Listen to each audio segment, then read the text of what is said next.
Have you ever looked up at the stars on a clear, dark night and wondered why they seem eternal, stretching out into infinity, while our lives are so brief, a mere blink in cosmic time?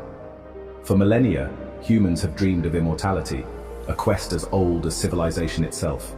Fountains of youth promising eternal rejuvenation, magical elixirs brewed in secret, whispered to hold the key to endless life, gods who never age, living forever in realms beyond our reach. This longing is universal, woven into our stories and cultures, a thread connecting us across time, reflecting both curiosity and fear, the awe of endless possibilities mixed with the dread of the unknown. We mark time with birthdays, celebrating another year, each one a reminder of our finite journey, a gentle nudge towards the inevitable. The idea of living forever is seductive, a siren song promising untold wonders, endless time to learn, to delve into the mysteries of the universe, explore every corner of our world and beyond, and love, deepening connections across eons. But what would it really mean? What are the true implications of such a gift, or a curse? Could our minds handle centuries of memories, the weight of countless experiences? Or would we be lost in our own past, adrift in a sea of forgotten moments? The dream of immortality is as complex as it is captivating, a puzzle with infinite pieces. Science invites us to explore not magic, not wishful thinking, but the real mechanisms of life and death, the intricate dance of biology. To understand why we can't live forever, at least not yet, we must first understand what life is, in all its fragile beauty, how it works, the elegant machinery that keeps us going, and the rules that govern every living thing, the natural laws that bind us all. So, let's begin our journey into the science of life, a quest for knowledge, aging, the relentless ticking clock within us, and the ultimate question, the one that has haunted humanity for ages: can we ever escape our own mortality? To understand why life ends, a question that has haunted humanity for millennia, we must first confront a fundamental challenge. We need to define death. What exactly does it mean for something to be dead? Is it merely the absence of life, or is there something more profound at play? At its core, death is when an organism's biological processes, the intricate and interconnected systems that sustain life, stop permanently. No longer functioning, no longer able to maintain the delicate balance required for existence. Imagine life as a perfectly coordinated orchestra, each instrument playing its part in harmony, directed by a skilled conductor. Death is when the conductor leaves, abandoning the podium and the musicians, and the music stops.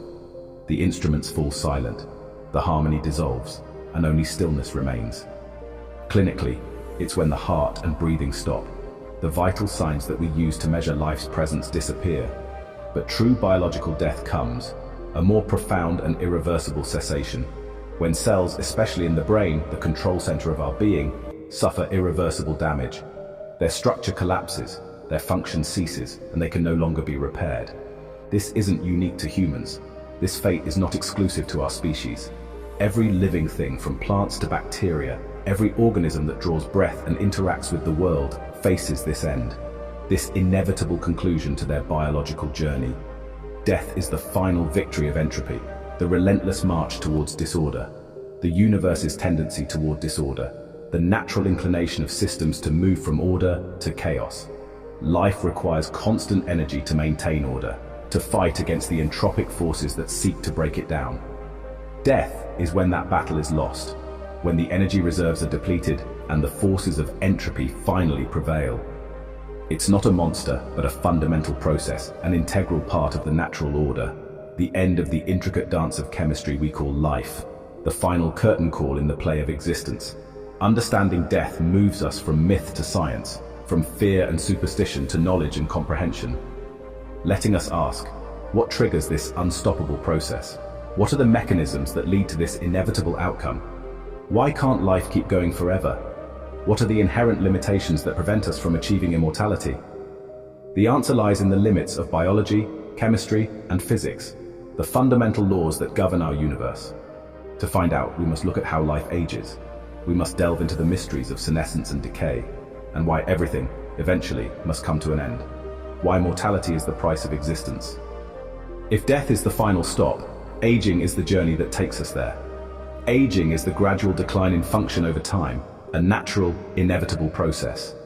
Like a car that wears out after years of use, our bodies accumulate tiny damages at every level. Our organs become less efficient, our senses dull, and our immune system weakens. Why? Evolution focuses on survival until reproduction. After that, maintenance takes a back seat. Our bodies are optimized for youth, not for endless repair. The very processes that give us energy and growth also produce byproducts that cause long-term damage. Aging is the trade-off for a vibrant youth, a universal biological clock ticking inside us all. It's not an accident, but a consequence of how life evolved. Our bodies are built for performance, not permanence. This slow decline is the path every living thing must walk. To understand aging, we must zoom into our cells and their master blueprint, DNA. DNA holds all the instructions to build and run your body, but it's under constant stress. Every time a cell divides, it must copy its DNA, an incredibly complex task prone to tiny errors. Over a lifetime, these mutations accumulate, like typos in a book copied over and over. DNA is also damaged by the environment, sunlight, chemicals, and even our own metabolism. Our cells have repair systems, but they're not perfect, and they too wear down with age. As damage builds up, the instructions get fuzzy, and cells function less efficiently. This slow corruption of our genetic blueprint is a central pillar of aging. The very molecule that gives us life also sets the stage for our decline. DNA damage is inevitable, and over time, it takes its toll. This is one reason why aging is inescapable. But DNA isn't the only limit. Our cells have another built-in countdown. Beyond DNA damage, our cells have a built-in limit, the Hayflick limit. In the 1960s, Leonard Hayflick discovered that normal human cells can only divide about 50 to 70 times before stopping. This is due to telomeres' protective caps at the ends of chromosomes that shorten with each division. When telomeres become too short, cells enter a state called senescence, alive but unable to divide. This is a crucial safety mechanism to prevent damaged cells from turning cancerous. But it also means our tissues have a finite capacity for renewal and repair. As more cells reach their limit, our bodies heal slower and become more vulnerable. Some cells, like stem cells, can rebuild telomeres, but most cannot. The Hayflick limit is a trade-off. It protects us from cancer, but contributes to aging. Our cellular clock is always ticking, counting down to the end of renewal. This countdown is a major reason why we age, and it's only part of the story. Our bodies also face relentless physical wear and tear. Like any machine, our parts degrade with use. Joints wear down, cartilage thins, and eyes lose clarity. These aren't genetic failures, but the result of decades of use. On a chemical level, oxidative stress is a key culprit. As cells use oxygen for energy, they produce free radicals, unstable molecules that damage proteins, fats, and DNA. Our bodies have defenses, but some damage always slips through, accumulating over time. Aging is a combination of DNA corruption, cellular countdowns, and physical wear. These processes reinforce each other. DNA damage impairs repair, worn-out cells can't be replaced, and the cycle continues. It's a complex cascade leading to the slow decline we call aging. No single cause, but many intertwined forces. The result, a body that gradually loses its resilience. This is the reality every living thing faces. But science is fighting back. Faced with aging and death, science is searching for ways to slow or even reverse the process. Longevity research is booming, aiming to extend not just lifespan but health span, the years we live in good health. One approach targets senescent cells, retired cells that cause inflammation. Drugs called senolytics aim to clear them out, improving health in animal studies. Another focus is metabolism. Caloric restriction extends life in many animals, and scientists are developing drugs to mimic its effects. The ultimate dream is to reset the genetic clock, perhaps by manipulating telomerase, the enzyme that rebuilds telomeres. But this is risky. Cancer cells use telomerase to become immortal, so safety is a huge challenge. The quest for longer life is underway, but the biology is complex. There are no magic bullets, only hard science and incremental progress. Still, the dream of extending healthy life drives researchers forward, and nature offers some surprising clues. Nature is full of creatures that defy aging in remarkable ways. The Greenland shark can live over 400 years, thanks to a slow metabolism and a life in cold, deep waters. Bowhead whales live over 200 years, with extra genes for DNA repair and cancer resistance. These animals show that long life is possible with the right biology. The immortal jellyfish can even revert to its earliest stage and start life over, seemingly bypassing aging. While these strategies are unique, they inspire scientists to search for clues to human longevity. Studying these animals reveals that aging isn't set in stone. Nature has found ways to bend the rules. Their secrets could one day help us extend our own healthy years. But for now, they remind us that life is full of surprises. The quest to understand aging is far from over, and it leads us to a deeper appreciation of our own lives. Our journey through the science of death, delving into its intricate mechanisms and profound implications, reveals a fundamental and often overlooked truth. It's a truth that challenges our perceptions and invites us to reconsider our place in the grand tapestry of existence. Death is not a flaw in the system, not an error to be corrected, but a fundamental and integral part of life's grand design. It's woven into the very fabric of our being, a necessary component of the continuous cycle of existence. The very mechanisms that allow us to grow, to thrive, to experience the fullness of life, also inevitably and inextricably lead to our decline, to the eventual cessation of those very processes. It's a delicate balance, a dance between creation and decay.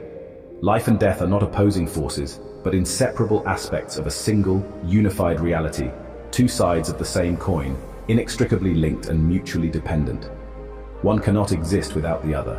They define each other. Knowing that our time is finite, that our existence has a defined beginning and end, makes every single moment infinitely more precious. It imbues our relationships with a deeper meaning, a sense of urgency and appreciation for the connections we forge, purpose to our goals, driving us to strive, to create, to leave our mark on the world, knowing that our time to do so is limited, and a profound beauty to our experiences, allowing us to savor the richness and wonder of the world around us. A life without end, an existence stretching into infinity, might paradoxically lose its urgency, its drive, and its sense of wonder.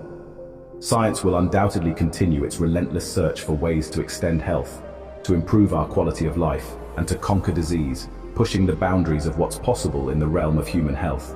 But aging, the fundamental process of decline, remains a formidable and multifaceted challenge. In the end, when all is said and done, we are all made of stardust. Atoms forged in the hearts of dying stars, scattered across the vast expanse of space and time, assembled for a fleeting brief moment into conscious, sentient beings, capable of thought, feeling, and wonder. Death, in its own way, returns those atoms to the cosmos, releasing them back into the universal pool of matter and energy, ready to be recycled, repurposed, and reintegrated into the next cycle of creation, the next generation of stars and planets. We are, each and every one of us, a temporary, beautiful, and intricate arrangement of matter, privileged to witness, to experience, and to contemplate the vastness and wonder of the universe. Our mortality, the finite nature of our existence, is not a curse to be lamented, but a profound reason to cherish, to savor, and to appreciate the fleeting miracle of life in all its beauty and complexity. The story of life, with all its twists and turns, its triumphs and tribulations, is precious precisely because it has an ending.